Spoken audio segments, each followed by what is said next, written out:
समर्थ. नमस्कार मंडळी, स्वागत आहे तुमचं माझ्या यूट्यूब चॅनलवर. तर स्वामी भक्तांनो, स्वामी समर्थ महाराजांच्या कृपेने आणि आशीर्वादाने तुमच्या सर्व इच्छा आकांक्षा महाराज पूर्ण करोत, हीच मी आज स्वामीचरणी प्रार्थना करते आणि आपल्या आजच्या या महाशिवरात्रीबद्दलच्या नवीन व्हिडिओला सुरुवात करते. कारण महाशिवरात्री हा जो दिवस आहे तो शिवाची उपासना करण्यासाठी अतिशय महत्त्वाचा मानला जातो. पण या दिवशी जर आपण काही उपाय आणि तोडगे केले तर याचं फळ सुद्धा आपल्याला अनेक आणि जास्त पटीनंच मिळत असतं.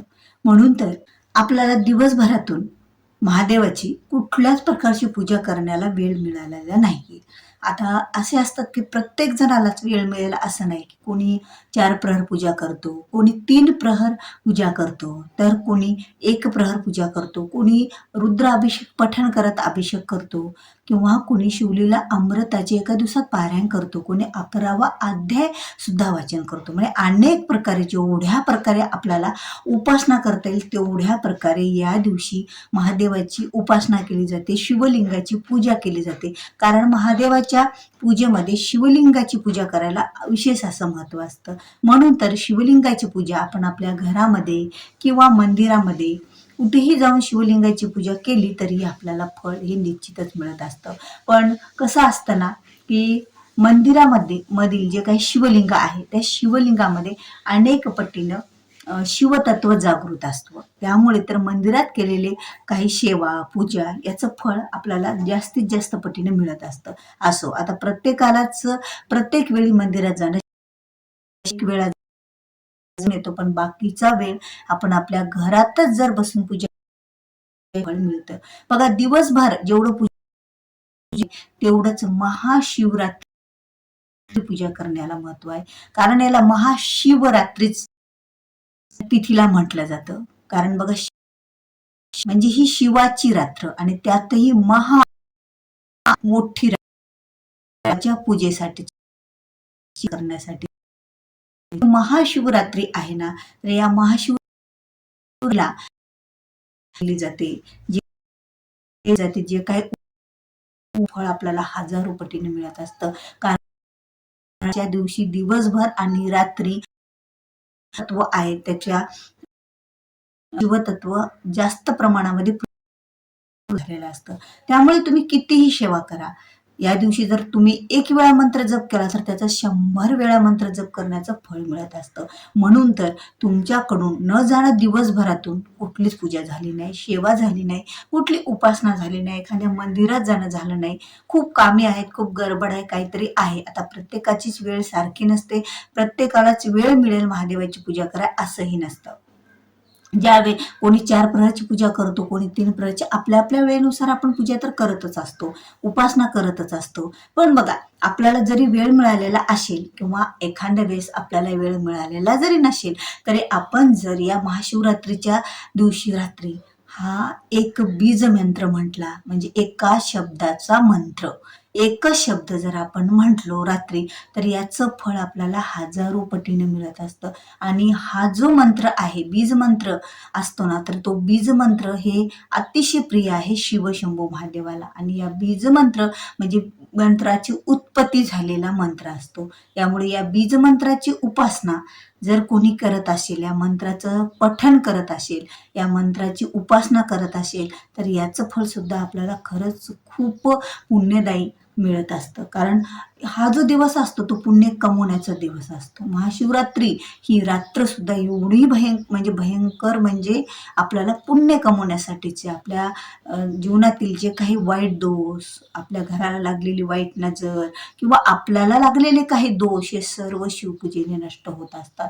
म्हणून तर या दिवशी केलेली पूजा, सेवा, उपासना आपल्याला खूप पटीने फळ देत असते. म्हणून तर आपण महाशिवरात्रीच्या दिवशी रात्री या एका मंत्राचा एका शब्दच आपल्याला म्हणायचा, एका मंत्राचा एका शब्दाचा हा एक मंत्र आहे, बीज मंत्र, हाच आपल्याला जप करायचा आहे. तसं तर महादेवाचा शिवाय नमः, ओम नमः शिवाय, श्री शिवाय नमस्तुभे अशा अनेक महादेवाची पूजा करायला. पण जो बीज मंत्र आहे ना, तो बीज मंत्र आणि फक्त याच महाशिवरात्रीच्या दिवशी हा एक शब्द, एका शब्दाचा बीज मंत्र, बीज मंत्रामुळे आपल्या जीवनात होतात की आपण आपले जे काही वाईट कर्म आहेत त्या आणि त्याचबरोबर आपल्या घराची प्रगती व्हायला लागते, स्वतःची प्रगती व्हायला लागते.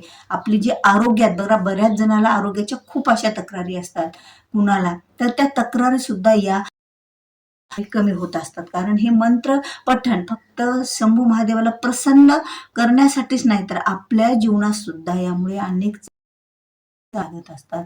तर ते मंत्र स्तोत्र पठण कसं करायचं आहे, तर याबद्दलचीच या व्हिडिओच्या माध्यमातून देणार आहे. हा एक हे कुणी म्हणायचं आहे, कुठे बसून म्हणायचं आहे, ही सर्व माहिती तुम्हाला या व्हिडिओच्या माध्यमातून थोडक्यात मिळणार आहे. त्यामुळे तुम्ही हा व्हिडिओ स्किप न करता शेवटपर्यंत पहा. तुम्ही माझ्या या मालनीस लाईफस्टाईल या चॅनलवर नवीन असाल, अद्याप तुम्ही चॅनलला सबस्क्राईब केलेलं नसेल तर चॅनलला सबस्क्राईब करा. कारण या व्हिडिओच्या माध्यमातून तुम्हाला वास्तू टिप्स, वास्तुदोष, पूजा, स्वामी सेवा या सर्वबद्दलचीच माहिती मिळणार आहे. त्यामुळे तुम्ही जेव्हा केव्हा मी या चॅनलवर व्हिडिओ अपलोड करेल त्यावेळेला त्याचं नोटिफिकेशन ही तुमच्या मोबाईलवर तुम्हाला अगोदर मिळेल आणि तुम्ही माझा एकही व्हिडिओ मिस करणार नाहीये. तर असो, तर या दिवशी रात्री बघा, या मंत्र स्तोत्र पठण करण्यासाठी असं नाही की हा मंत्र कोणीही जप करू शकतो, पण महिलांनी 4 दिवस झाल्याशिवाय कुठलीच पूजा केली जात नाही. जर तुम्हाला सुतक असेल किंवा इर्दी असेल, काही विटळ असेल, तर त्यावेळेला सुद्धा तुम्ही मंत्रस्तोत्र पूजा करू शकत नाही. तुमच्या घरातली देवपूजा झाली नसेल काही कारणावास्तव, तर त्यावेळेला तुम्ही मंत्रस्तोत्र करू शकतो का? जप नाही करू शकत. ज्यावेळेला आपण पवित्र आणि शुचिर्भूत असतो त्याच वेळेला महादेवाची उपासना करू शकत असतो. आणि महादेव हा खरंच खूप भोळा देव आहे. तो एका शब्दाने सुद्धा, एका मंत्राने सुद्धा प्रसन्न होणारा असा हा देव आहे. तर या देवाची उपासना करण्यासाठीचा हा जो दिवस असतो, तर या दिवसाचं आपल्याला सोनं करायचं आहे. आपल्या आयुष्याचं यामुळे निश्चितच सोनं झाल्याशिवाय राहणार नाहीये. तर हा मंत्र कोणता आहे, हा बीज मंत्र आणि एक शब्द कोणता आहे, तर बघा, हा शब्द आहे बम. बम बम बम, ब आणि ब वर अनुस्वार म्हणजे त्याला बम. बम बम बम, बम बम भोले असं म्हणतो ना, तर फक्त आपल्याला हा बीजमंत्र म्हणायचा आहे. शक्य होईल तितका वेळ रात्र तुम्ही प्रदोष काळापासून दुसऱ्या दिवशी सकाळी दिवस निघेपर्यंत, म्हणजे 15 तारखेला महाशिवरात्री आहे 2026 मध्ये, वार रविवार. तर उद्या ही जी महाशिवरात्राची आहे उद्याची, तर या महाशिवरात्रीच्या दिवशी तुम्हाला संध्याकाळी ह्या मंत्राचा जप करायचा आहे. जपाला सुरुवात तुम्ही प्रदोष काळाच्या नंतर कधीही करू शकता, म्हणजे सूर्य मावळल्याच्या नंतरच हा मंत्राचा जप केला जातो, बीज मंत्राचा. बम बम बम बम बम असं आपल्याला म्हणत राहायचं. महादेवाच्या समोर बसून डोळे मिटवायचे.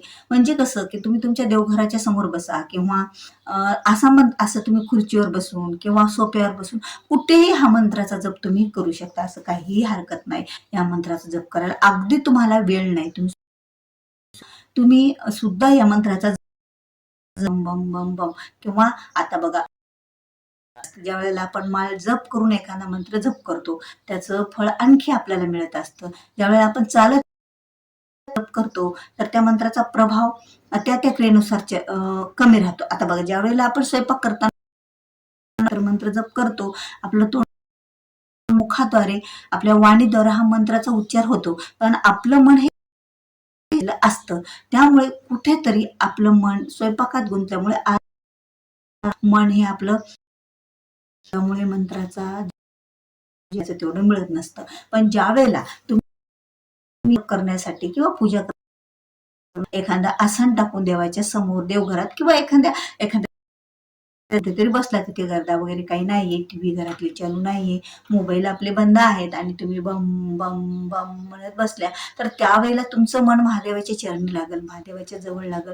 म्हणजे नजरेत आपल्या आपण म्हणतो ना, आपल्या श्वासात नजरेत तीच भावना असेल, त्यावेळेला तसे मंत्र पठण केलेलं त्याचं फळ खरंच खूप जास्त पटीने मिळत असतं. तर महिलांनो, आपल्या घरातील प्रत्येक व्यक्ती हा मंत्राचं पठण करू शकतो. प्रत्येक व्यक्ती, घरातील मुले मुली, घरातील तुमचे आजोबा आजी, सासू सासरे, आई वडील, सगळ्यांनी जर हा मंत्राचा जप केला बम बम बम, तर यामुळे आपलं आजारपण तर नष्ट होतं, पण आपल्या घराची, मुलाची एवढी प्रगती होत असते. बघा, घरातील जे काही वाईट दोष आहेत जे काही नजर दोष आहेत, आपल्या घराला जी काही नजर लागलेली आहे, त्या महादेवाच्या या बीज मंत्रांना जी वाईट ऊर्जा, नकारात्मक ऊर्जा घरातून बाहेर निघून जाते. आणि हा महादेवाला बीज मंत्र अतिशय असा प्रिय आहे. त्यामुळे महादेवाला प्रसन्न करून घेण्यासाठीचा हा मंत्र आहे, ही उपासना आहे. याला कुठलीच तुम्हाला पूजा सुद्धा करण्याची गरज नाही. आता तुमची पूजा तुम्ही 4 प्रहरची करत असेल करा, तुम्ही 3 वेळेची पूजा करत असाल महादेवाची करा, त्यावेळेला रात्री पूजा करत असेल करा. याला फक्त तुम्हाला बम बम बम बम असं म्हणत राहायचं आहे. या बम बम एका मंत्राने, एका शब्दानेच आपल्या आयुष्याचं सोनं झाल्याशिवाय राहणार नाही. अतिशय प्रिय असणारा हा बीज मंत्र शंभू महादेवाला आहे.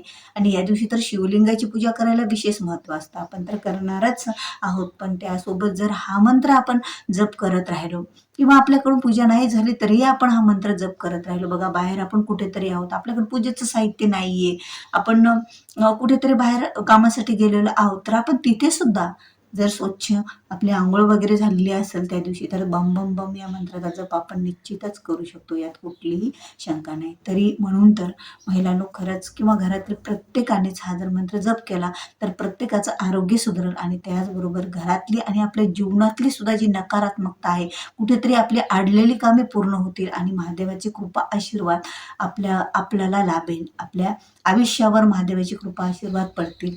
आपली कुठलीही इच्छा ही पूर्ण झाल्याशिवाय राहणार नाही. इच्छा कोणतीही असो ती निश्चितच पूर्ण होणार. कारण महादेवाला आवडणारा हा शब्द आहे बम बम बम, आणि महादेवाला आवडणारा हा बीज मंत्र आहे. त्यामुळे खरंच आपली प्रगती घराची, मुलाची, पतीची, स्वतःची, सगळ्यांची झाल्याशिवाय राहणार नाही. व्हिडिओ आवडला असेल तर व्हिडिओला निश्चितच एक लाईक करायला विसरू नका. जास्तीत जास्त लोकांपर्यंत हा व्हिडिओ शेअर करा, जेणेकरून त्यांना सुद्धा याविषयीची माहिती मिळेल. आणि तुम्ही जर माझ्या चॅनलवर नवीन असाल केलं नसेल तर चॅनलला सबस्क्राईब करायला विसरू नका. तर भेटूया पुन्हा असे व्हिडिओ सोबत. तोपर्यंत श्री स्वामी समर्थ.